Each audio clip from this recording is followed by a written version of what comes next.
specific bird, always the same bird, prepared according to traditions no one can quite explain. They watch a parade sponsored by a department store. They watch men give each other brain injuries on a grass field. And then, at midnight, they trample each other at shopping centers to buy discounted televisions. If you described Thanksgiving to someone who had never heard of it, if you explained it objectively without the cultural context, it would sound insane. It would sound like a cargo cult, a ritualized compulsion, a mass observance of something Americans can no longer name or understand. And in a way, it is. Thanksgiving is the most American holiday. It's the one we invented ourselves, the one that belongs to no religion, the one that supposedly commemorates our founding myth. Pilgrims and Indians sitting down together in harmony, sharing food, giving thanks. A story of unity, of cooperation, of gratitude. It's a beautiful story, and almost every part of it is a lie. The people we call pilgrims were not gentle seekers of religious freedom. They were extremists, so rigid, so intolerant, that even other Puritans found them difficult. They didn't flee persecution. They fled a society that was too tolerant for their tastes. The Native Americans who saved them from starvation, the Wampanoag, the people of the so-called First Thanksgiving, would be systematically destroyed within a generation. Their leader's head would be displayed on a pike in Plymouth for 25 years. And the holiday itself was not created to commemorate peace or gratitude. It was created in 1863, in the bloodiest year of the bloodiest war in American history, as a tool of propaganda, a way to forge national unity through myth while the nation was literally tearing itself apart. Tonight, we're going to carve Thanksgiving open like a turkey. We're going to pull back the crispy golden skin of mythology and examine what's underneath. And what we'll find is blood, betrayal, genocide, and the systematic construction of a national lie. We'll answer the questions you've probably never thought to ask. Why do we celebrate Thanksgiving in late November specifically? What happened on that date? Who were the pilgrims really, and why did they come here? What were they running from, and what were they running toward? What actually happened at the first Thanksgiving? Was it even a Thanksgiving? Why turkey? Why cranberries? Why these specific foods? Why did it take 242 years after that famous meal for Thanksgiving to become a national holiday? And what happened to the native people who shared that first feast? Where are they now? None of this is arbitrary. None of it is innocent. Every tradition has a reason. Every symbol has a history. And almost all of those histories have been deliberately obscured, sanitized, or erased. Before we continue, I want to ask you something. If you believe that the stories we tell ourselves as a nation deserve to be examined honestly, that the line between myth and history matters, you can help us continue this work by liking this video and subscribing. Your support allows us to keep excavating the graves we've built our holidays on. Tonight, we will walk through 7 chapters of Thanksgiving's hidden history. We'll go back 400 years to a small group of English extremists crossing a hostile ocean. We'll meet the man who saved them, a Native American named Squanto, whose personal tragedy is more devastating than any fiction. We'll witness the war that followed, a conflict so bloody that proportionally it dwarfs any other in American history. We'll watch as early Thanksgivings were declared not for peace, but for massacre. And we'll see how a single woman's 30-year campaign and a desperate president's need for unity created the holiday we know today. By the end, you'll never look at Thanksgiving the same way. You'll see the graves beneath the table. You'll understand that when you carve a turkey, you're participating in a ritual of forgetting, a collective agreement to not see what we did, to celebrate the prelude to genocide as though it were a friendship. Thanksgiving is not what we think it is. It never was. Welcome to the Midnight Archives. The story we learn in school goes something like this. The Pilgrims were peaceful religious people who were persecuted in England for their beliefs. They fled to America, seeking religious freedom. They were the original Americans, the founders of our tradition of tolerance. This story is not entirely false, but it leaves out the most important parts. The people we call pilgrims didn't call themselves that.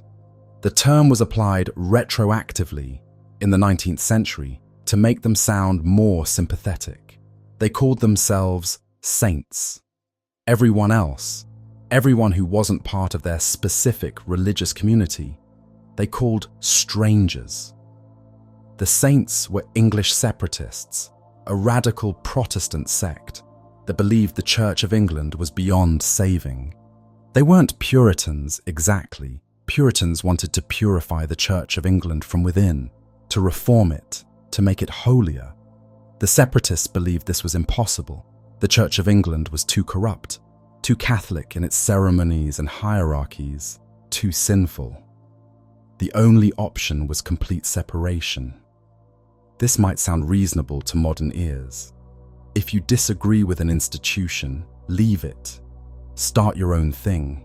What's the problem? The problem was that in early 17th century England, the Church of England was the state. The king was the head of the church.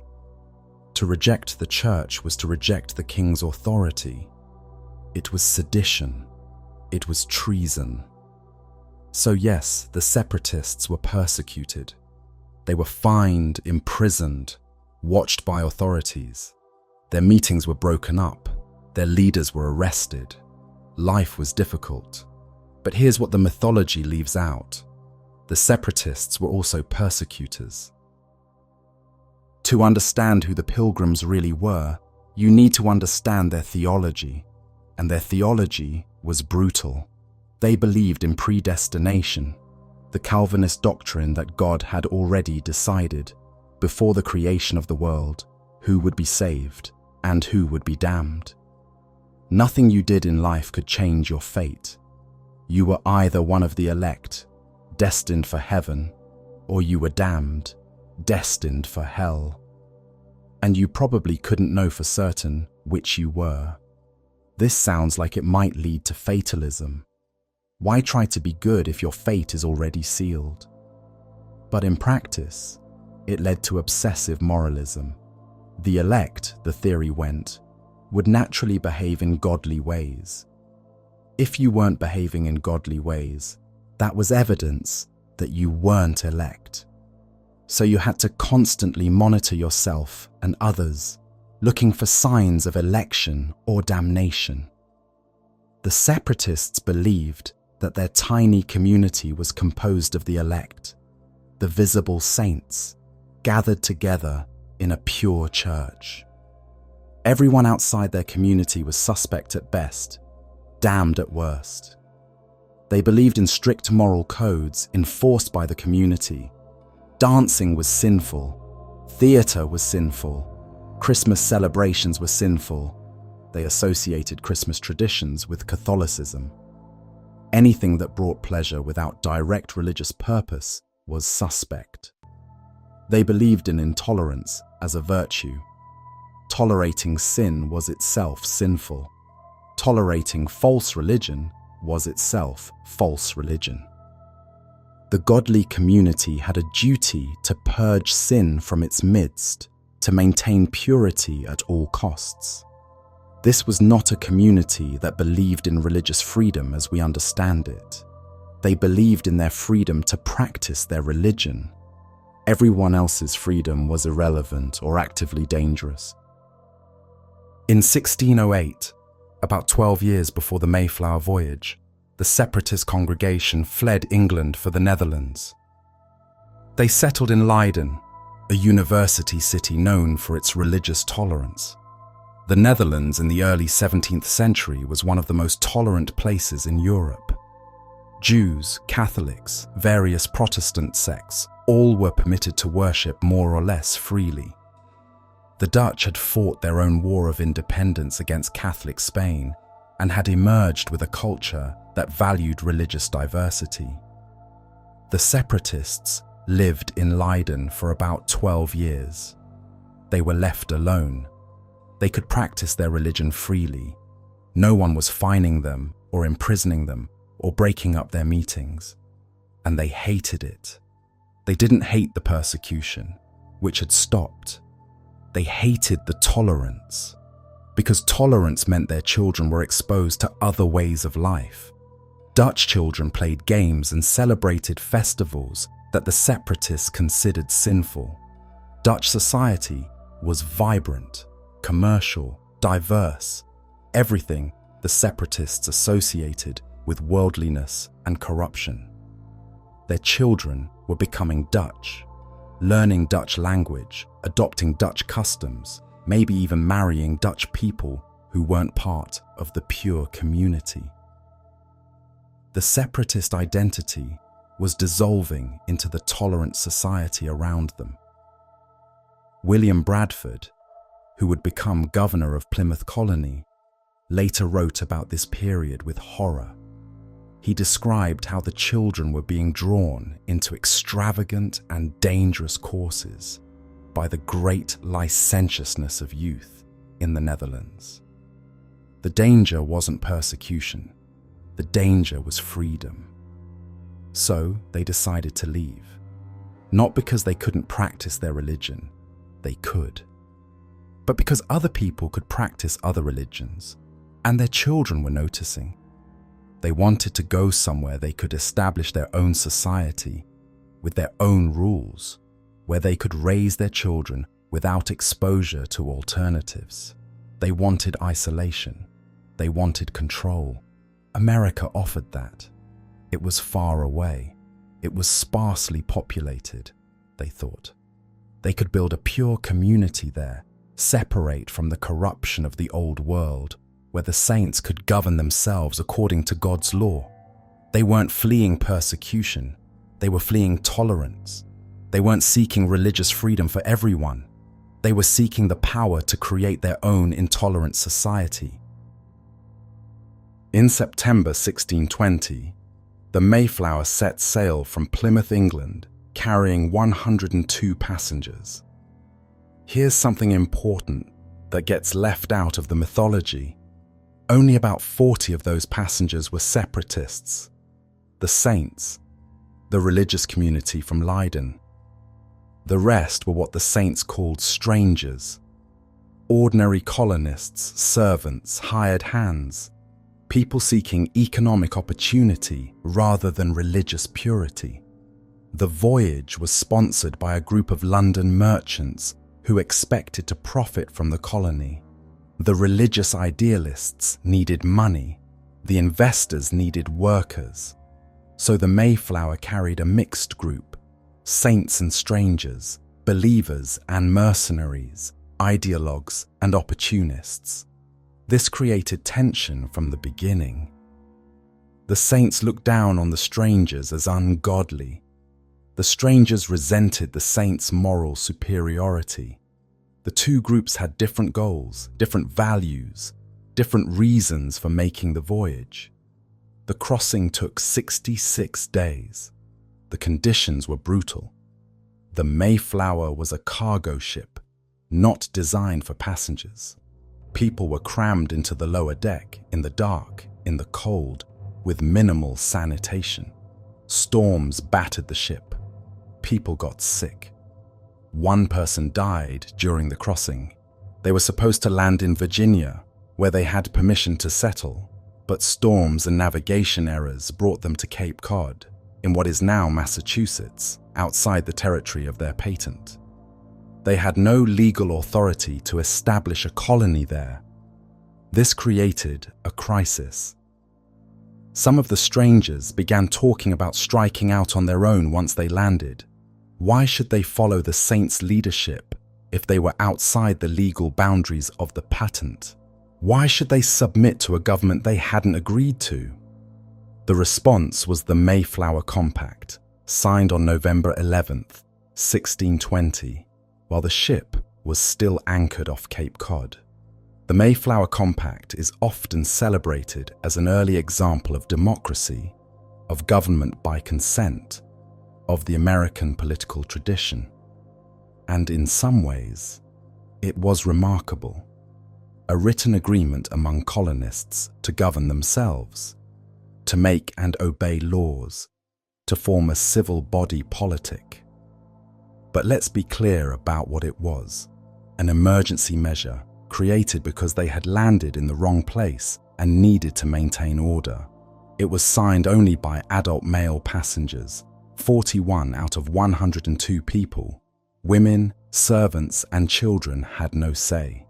And the government it created was not democratic in any modern sense. It was a religious oligarchy controlled by the Saints, where voting rights and political power were limited to church members. The strangers were incorporated into the compact, but they were never equal to the Saints. The colony would be governed according to separatist principles, enforcing separatist morality led by separatist leaders. The founders of Plymouth were not creating a democracy. They were creating a theocracy. They landed at the site of Plymouth in late December 1620. This was the worst possible time to start a colony.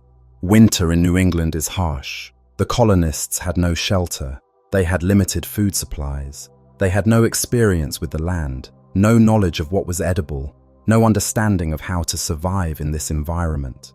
They started dying almost immediately. Disease swept through the group, probably a combination of scurvy, pneumonia, and infections made worse by malnutrition and exposure. People weakened and died within days. There was no medicine, no proper shelter, no way to escape the cold. By the end of March 1621, about half the colonists were dead. Of the 102 passengers who had crossed on the Mayflower, approximately 50 survived the first winter. Whole families were wiped out. At some points, only a handful of people were healthy enough to care for the sick. William Bradford described the scene in his journal.